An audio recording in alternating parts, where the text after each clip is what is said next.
We got one more guest, one more segment here for this Friday edition of Bang the Book Radio. That is Brent, the head risk manager down at DSI Sportsbook. Again, recording this on Thursday early evening here. So telling you where the sharp action is in both the college football and the NFL betting markets, trying to forecast some of these line moves as well. A lot of different stuff going on in the marketplace. And I love this segment. It's one of my favorites, getting that view from the other side of the counter. So here is this week's version of the Odds Report with Brent from DSI Sportsbook. All right, now I'm joined by Brent, the head risk manager down at DSI Sportsbook in Costa Rica for this week's version of the Odds Report. Brent, how's it going today, man? Other than a slight sunburn for my day at the beach yesterday, I'm doing all right. Sunburn. Yeah, that sucks, getting a sunburn in October. That's terrible. It's winter down here. Come on. Yeah, well, you still get burned by the sun in winter, I guess, down there. Not around here. Around here, you don't even see the sun in the wintertime. Yeah. And when you do, it's reflecting off of snow and it blinds you. Right. No, I've been there and felt that for sure. Yeah, blinding. You're out there with sunglasses in the snow. All right, man. We got a lot of stuff to get to here on this segment. Some pretty good games in college football to talk about, and then also a handful of NFL sharp moves as well. But we go ahead and start pretty much close to the top of the board here on Saturday with game 117-118, a game we talked about on Thursday's show. Toledo and Bowling Green, a rivalry game here in Northwest Ohio. Yeah, I mean, I think a few weeks ago we talked about, I can't remember who was playing Bowling Green, and the note I had, I talked to some people, and the note I had on Bowling Green was something about how awful they were, basically, was the summary, and that's kind of reflected in this line movement as well. You got Toledo, who's like 4-1, going on the road, laying a big number at Bowling Green, but still the number keeps on climbing. I took sharp money on Toledo already at minus 24. I think that number did open just a tick lower than that, but 24, I got bet on Toledo. The number is up to 26.5 right now. I even see some books with like 26.5 minus 115, which you kind of wonder why not just go to 27. But I'm sitting 26.5 right now. Kind of, I guess, coinciding with that, figuring, a big blowout win perhaps by the favorite that are on the road. Also, I have sharp money on the over. Now, it wasn't the same person who bet the over who bet the side, but I do have sharp money on the over 64. That one's climbed up to 65.5 right now. I am kind of surprised that the total, my count is pretty much even. I figured it would be kind of one-sided towards the over, but I'm even on the count on the both the spread and the total. So it's kind of count-wise, I'm not bad. Money-wise, I still have more money on Toledo and more money on the over as well. But 24 on Toledo, down 26.5, over 64, now 65.5. Just hoping for something to come back. So, I mean, these two schools are 25 miles apart. Definite rivalry game here, like I said. If this thing comes back down, we can assume it's some sharp money on Bowling Green, right? Yeah, I mean, my count's not run away either way, and you figure you're not going to get a ton of public action involved in the, on this one. So you figure, yeah, if it did come back down, I mean, I'm inclined right now to I'll probably be the first one to go to 27, just kind of, test the waters out. Again, I did get bet at 24, but, as I've touched on before in previous weeks, once you're, above like 10, there's really, there's no key numbers you worry about moving from. All right, so we jumped down the board here, game 127-128, Memphis and Temple, and this is one that's had some pretty well-defined line movement to it. Yeah, it's kind of, you're looking at Memphis here, and like I was going through the notes and stuff like that, and you see how they're ranked up there. I mean, they're not like almost a top 20 team. I think they're like 23 officially up there, and it's just like, how did that happen? You go and take a look at the record, and boom, yeah, lo and behold, they're sitting at 5-0. They haven't played, maybe the best schedule. They beat, Mississippi, which ain't bad, I guess, but Southern and South Alabama and Navy, Monroe, stuff like that. So this is another game here, I guess a closer one on the road against a decent Temple team. Temple's 4-1, Memphis 5-0. So it's kind of like, surprisingly, I guess, you look at this, maybe when the season started, you wouldn't say, hey, wow, this could be a real big game. Turns out it is. You got the road favorite Memphis here. I took sharp money already at -4. You see that has gone all the way up to, 5.5 right now, and you figure kind of 6 is your next move. You could see that kind of going that way if nothing comes back the other way.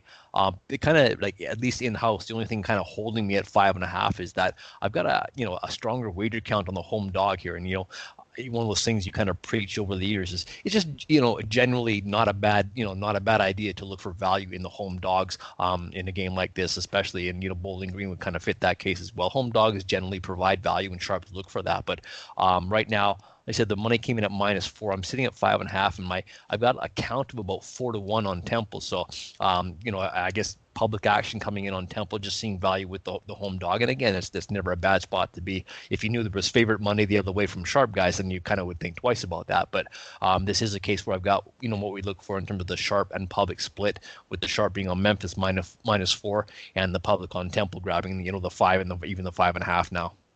Well, and again, for our listeners here, I mentioned this before Brent and I started recording on the tail end of my previous segment that, some of these lines may be gone. Obviously, -4 is gone, and it doesn't appear to be coming back in this game. So some people say, well, what am I supposed to do with that information? Well, what you do with that information is, Brent just said it, Temple has the much higher ticket amount here. So if this goes up to 6 and 6.5, it would probably mean additional sharp money on that Memphis side. Yeah, it's always interesting, I think, just to look in terms of, like, when we talk about counts, to see where they're one side and stuff like that, look for the sharp and public splits, and then also keeping an eye on where things go. And honestly, like we always talk about it, it's a good idea if you're going to get involved in this, to have your own power numbers, be educated and stuff like that, or maybe specialize in a conference, what have you. And if there could very well be value at -5.5. If this number goes up, if one sharp betted at -4, and another might find -5 was value as well. For all I know, out in the market somewhere, someone else did bet -5 who was sharp. So, this fact that it's gone up to 5.5 doesn't mean the value's gone. If someone figures that the true, accurate number on this game should have been 7, you're getting value at laying the 5.5. All right, so we go to game 139, 140 here in the Mountain West Conference, Hawaii and Boise State. And, this is a late game. It'll be one of those chase games that we've talked about here before, and we've already got some interesting activity on it. Yeah, it's interesting with Hawaii. They've been involved in a lot of the, I guess what you call the sharp plays we've had this season, whether four of them or against them. And this one's really moving around a lot. I've got a pretty much even count on this one. I did take sharp money on Hawaii at plus 13.5. That number went all the way down to 12, and it's kind of creeping its way back up. So again, I can only speak to the sharp money that I took in-house, and that was on Hawaii at plus 13.5. It's kind of creeping back up. I think it was earlier today, it was -12. It's gone up to 12.5. I kind of get the feeling this number might go back up and then come back down. It's one of those push and pull things. And we talk about how this happens in the market. You've got the push and pull factors in terms of guys with valued opinions going against each other. That happens all the time. Sometimes it's sharp money moving one side and it's deep pockets moving another side. All these things factor in the market, and that's kind of one of the beautiful things about sports betting is really it's as open market as there is. Anyone who has money in their pocket and opening up an account is allowed to enter the market and express their opinion through their bets. So that's kind of one of the things that attracts me to this for sure. It keeps things interesting for me in terms of kind of reading between the lines and seeing where these moves goes and stuff like that. So I just say, Boise State, they are ranked, I think they're 14 right now. They're 5-0. They're at home. Hawaii 4-1 on the road. So I just think this game's going to kind of bounce between the numbers. I wouldn't be surprised if this went back up to 13, just because I think both sides are going to make compelling arguments from bettors. But unless we get something of sharp significance, 14's not happening here. I can't see that happening. No, generally speaking, once a sharp guy grabs a number, if that pops up again, different guys have their different philosophies. Some guys will say, if I got value on Hawaii at 13.5, I'll get as much as I can at that 13.5. If it goes down to 13 and pops back to 13.5, I'm going to grab it again. Other guys will say, I've got a set amount that I want on each game, and once I get that amount, no matter where the line goes, I'm gonna pass once I've got my bet. Well, and again, one thing I will say here, we do record this on Thursday afternoon or evening, something that you and I always talk about, that things can and will change. But also, a lot of this sharp activity that we're talking about here on this segment does come at lower limits. Limits get increased Friday, Saturday, and then, of course, on game day for the NFL on Sunday. So there's also that element to it of this is sharp action at the limits that are currently out there. And obviously a lot can happen after we're done recording. Yeah, and you have to remember too is like I said, anyone can enter the betting market, and generally speaking, it's more influential money that kind of massages the prices out there. But that money can, like I said, it can come from sharp guys, and it can also come from guys who have deep pockets. It all depends on kind of like the risk management profile of where the money comes in. All right, so we go to the Pac12 here, game 147, 148, and this is a number, you talk about push and pull. This one's done the same thing here this week, where both sides of this game have been favored, but you took sharp action at what was a pretty good number that's not coming back.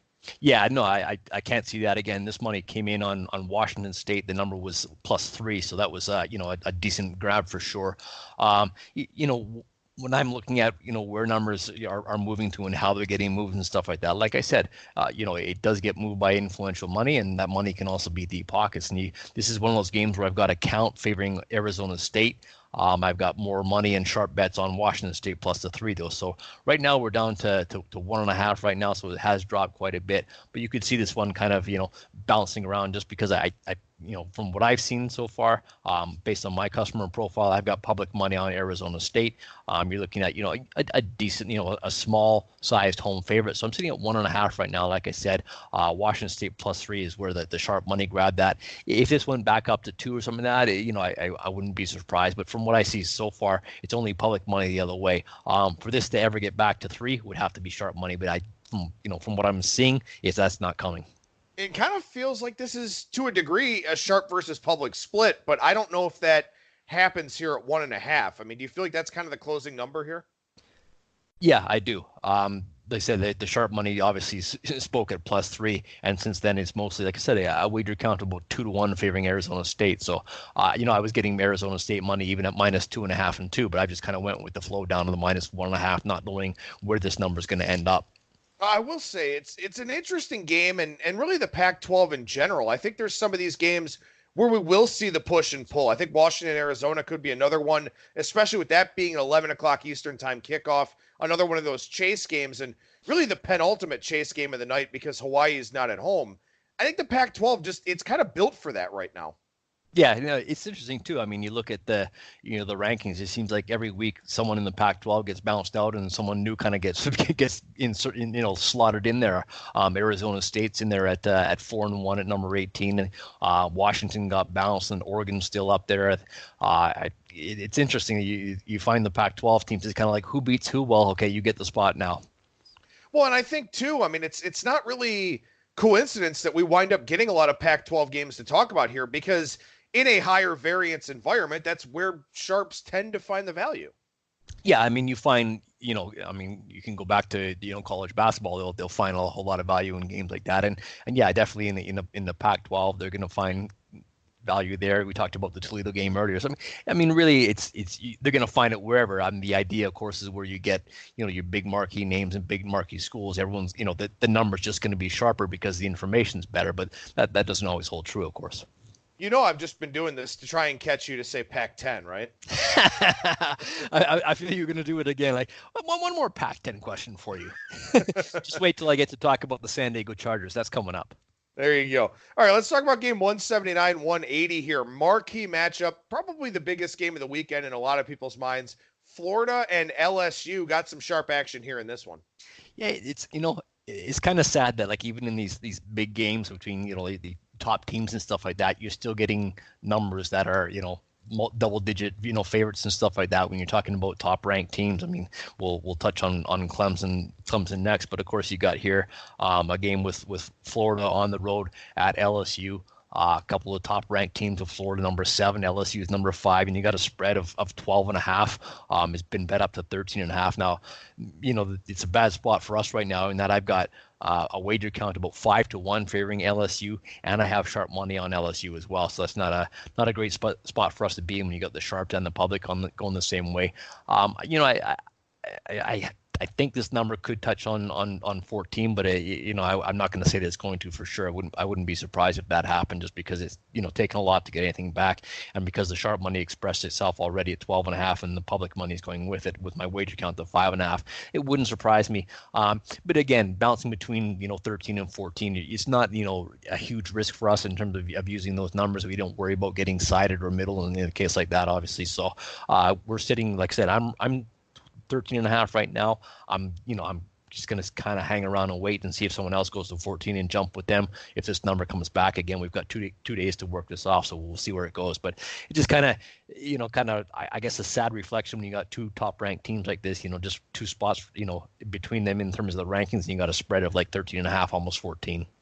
Yeah, I mean, we saw another top 25 game, Notre Dame and Georgia was another one that was in that 2 touchdown range. It's just, it's kind of a thing now, I guess, where the elites are really, really elite, and then the other teams that are pretty good just, aren't really in the same stratosphere right now. So speaking of that, game 201, 202, Florida State and Clemson. I'm old enough to remember when this was a big game of two evenly matched teams. And by old enough, I mean that was like 3-4 years ago.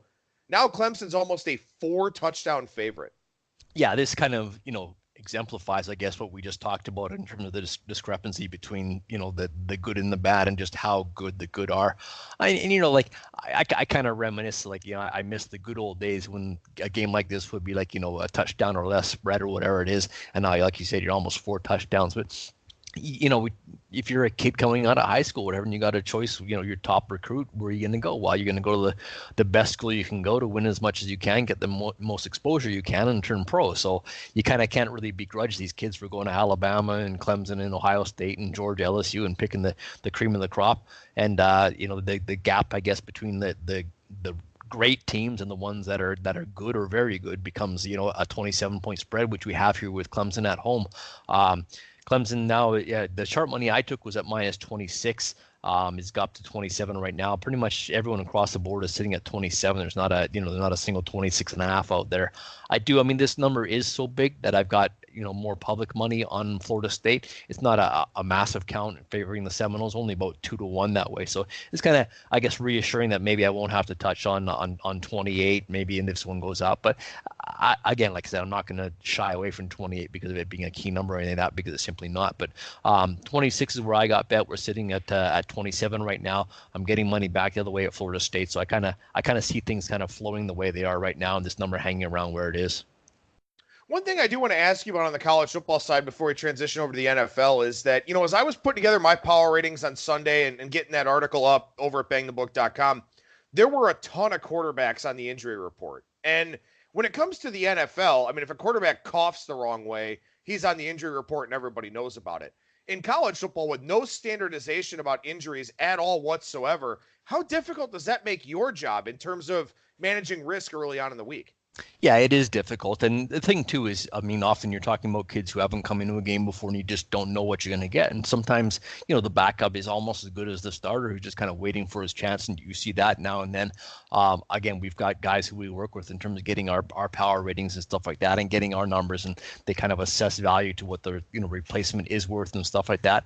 And again, in terms of our risk management, all you can really do is just kind of lower your limits initially, leave them up there, for a day and see where the market settles and go from there. All right, so we go over to the NFL, and in fact, we go across the pond for the first game here. 251, 252, Carolina and Tampa Bay over in jolly old England. The London game here. What's going on with this one? The London game. Yeah, you see this number has flipped, and that's kind of an indication of where the money's come from, the sharp guys. We did open with Tampa Bay as a small favorite. Now Carolina is the small favorite. Plus 1.5 is where I got the sharp money on Carolina. Carolina, it's interesting. They seem like a better team, without Newton under the center, which is kind of like, you're just like, oh my God, what did he say? But they started out 0-2. Now they're on a 3-game run. Tampa Bay as well. I think they're one of those teams that I'm getting decent support usually through the week. Last week, they actually were a sharp play was on Tampa Bay, even though that didn't work out for them. Now I've got the sharps going the opposite way with Carolina plus 1.5. I've got a wager count. It's not bad. It's close enough at it's just like 1.5, not even 2 times favoring Carolina. So I've got slight public money going with Carolina, and I got sharp money, like I said, at plus the 1.5. Carolina, of course, now is a 2.5-point favorite. So that's completely flip-flopped, and you can't really talk about home road splits in a game like this, obviously. Yeah, we got a total of 47 here, so maybe this is a little bit high to be a teaser candidate, but I don't know if you have any recollection of this or if you see this in the line for this week, but when you've got a line that's kind of in that teaser range, do people shy away from it in London just because there's kind of more uncertainty about that game? Not so much. I think what happens, in a case like this, where it's an early game like that, you just kind of, people will look at a game and say, if I'm not going to watch it, am I going to bet this game? Do I find value on it? That's kind of like what it boils down to. A lot of people like, they like to get up early and watch this game and make an extra long day of the whole NFL slate. So yeah, it doesn't really impact much. You're talking about 47.5 where we are right now on the total. It did open, I opened 46.5, so it's ticked up just slightly. lately. My count actually favors the over as well, just about 2-1, which is no surprise. I mean, Tampa Bay games going over is kind of like one of the the trendy things lately, dating back to last season with Fitzmagic, and then when Winston came back in and kind of did the same thing with the offense in terms of putting up a lot of points. Well, at least this week's a little bit more balanced. There were 10 games in the early window last week, only 2 in the 4 o'clock window. This week we've got 4 of them, and of course have that very early London kickoff. So we jump down to that 4 o'clock window here for game 265, 266, the 49ers and the Rams. And the sharp action here may surprise some people. Yeah, this game, I mean, you look at the Rams, they're coming off 2 consecutive losses. They're sitting at 3-2. And this, it is early in the season still, but it is kind of a big game for them, I would think. I mean, San Francisco 4-0. Now they're on the road playing the Rams, and going 5-0 and the Rams 3-3. That would be a big gap, I think, for the Rams. I do have what we look for in terms of a sharp and public split on this game. I do have sharp money on the Rams -3. We're up to 3 -125, but I've got a wager count just about 2-1 favoring the Niners. So San Francisco is getting public money, which maybe not much of a surprise. They were even going back into the futures markets and stuff like that before the season started. San Francisco was one of those teams who were getting a lot of love from the futures players and stuff like that. So I mean, their start at 4-0 is obviously kind of justified in the position that they've taken in terms of the public betting the futures on the Niners. And now it's kind of probably no surprise, I guess, that they're backing them as well, just because that the Rams haven't looked good for a couple of weeks, and San Francisco obviously last week looked fantastic. I find Cleveland's really an interesting spot, being that San Francisco beat them last week, and that the 2 weeks prior when Cleveland went to Baltimore, that was one of those spots where the sharps were saying were kind of expressed with their money. And I've talked to a couple of people who they thought it was just a bad matchup for Baltimore, that the Browns would be able to exploit the defensive backs of the Ravens, and look what happened. I mean, the Browns had that big win, and I think the kind of momentum kind of carried over in terms of people opening up their wallet and backing the Browns again last week, and they got burned by the Niners. Now the public is on the Niners. Now, one thing I do want to ask you here, you mentioned that you're at -3, -125. So what's sort of the deciding factor to go from -3, -25 to something like +3.5, -115? Yeah, I mean, you kind of I kind of have the philosophy, if you open on a certain number and you can hang on that certain number, kind of stick there as long as you can. Generally speaking, the less line movement you have, the easier it is in terms of balance your chart, and the money you make is kind of more stable that way. You don't have to go balancing between numbers and stuff like that. So the less movement in terms of the line, that's why you're always kind of looking to have the most accurate number possible. And again, it's your idea is that you're going to balance money. So the fact right now that I've only moved from 3 -15 where the sharp money came to 3 -125 is because I'm getting public money the other way. Now if I had got slammed with public money as well as sharp money on the same side, I'd probably be at 3.5 right now as well. So the fact that the number's working for me and that I got public money one way and sharp money the other way, and I don't have to move off a key number, is kind of like it's like an anchor spot. Like I really don't have a motivation to get off 3 right now. Is -125 the highest you'll go on the VIG, or will you go to -130? No, I don't go any higher than 25 on 3. Okay. Yeah. Is there a reason for that? I mean, it kind of dissuades action. I think people just don't look at the number, like they just don't want to lay it and stuff like that. And reality is, with buying points and stuff like that, going 3.5 flat or 3.5 dog 15 or 3 -1/4 or 3 -30 is kind of like the same thing in the end, because people do have the option of buying points. So, but the other thing too is, like, when you're looking at teasers and stuff like that, you want to get that, you want to have the number out there that the 3.5 gets you with a 6.5 point teaser, takes you back to 3 and stuff like that. So you start putting those things into consideration. All right, so we moved down one spot on the board here. 267, 268, Atlanta and Arizona. Not a real pretty game here, but you can't be too excited about the sharp action you've gotten so far. No, because I mean, it's not a pretty game, and it could be pretty high scoring, and that's pretty much the way the public has gone as well, and the sharps have gone with them. I did get bet, a low number here at over 48. I say low because we're up to 51.5 right now. That's a real big move, going up 3.5 points on the total. And again, I hate looking at stuff and saying, yeah, they're probably right on that one. And again, this number is quite high, 51.5. And like, when you talk about what your opening number is going to be and what number you think is going to work, again, as I touched on earlier, you're ideally you want to open up at that number and never have to move it. You want to have the right number up there that kind of balances sharp end public opinions, or just the public going against each other, whatever it is. You kind of have you want to profile your customers and their tendencies and stuff like that. And we definitely have, a lot of guys who are over bettors, which, you're kind of hoping for something good to happen versus when you're betting an under, you're like, okay, I hope teams don't score. How fun is that? So we kind of got the impression that, yeah, guys were going to go towards the over. This number had opened as low as 47. So us opening at 48 wasn't terribly low. It was to the high side, but this kind of just ran away from us, and 51.5 is across the board now. One more game to talk about here on the NFL side. That's Tennessee and Denver. What's going on with this game? Yeah, I mean, talk about, the Atlanta, Arizona not being all exciting on paper, and this one perhaps not so much either. Just Tennessee's one of those teams that seem to be hard to figure out. Denver just looked really bad until last week where they got their first win. So Tennessee 2-3 on the road. Denver with that one win at 1-4. But good spot for us in that. We got a sharp public split here as well. We got sharp money on Denver. That came at +1.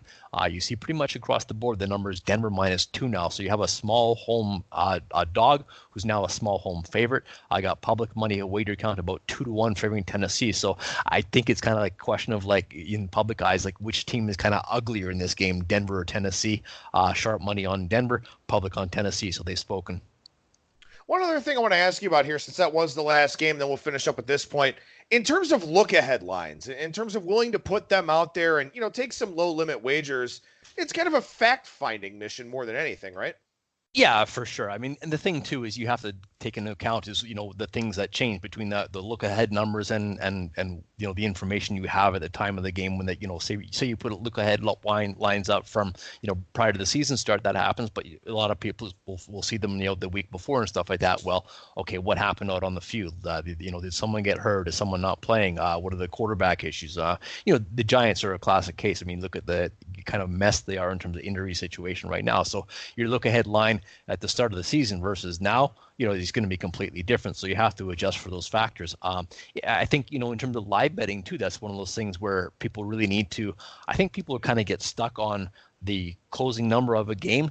And then they look at the live line and think, wow, this team was favored by -7 when the game started. Now it's a pick. I'm getting a ton of value because they were -7. It was, well, what happened between when they kicked off and what have you seen since the point in time where the game is right now? Like if the team was down 10 points, you're saying, okay, is that now value? Probably not. So, you can't get stuck on what the look ahead line was. You can't get stuck on what the pre-match line is too when you're talking about live stuff. You got to adjust for all the factors. And then that's why kind of look ahead lines, yeah, they're kind of helpful, but you have to look and say, okay, what changed from the look ahead number to where we are right now? Always a lot of good insight here on the show from Brent, the head risk manager down at DSI Sportsbook. Always a pleasure, buddy. Enjoy talking with you. Have a good weekend, and we'll talk to you again next week. Thanks, Adam. I appreciate you having me on.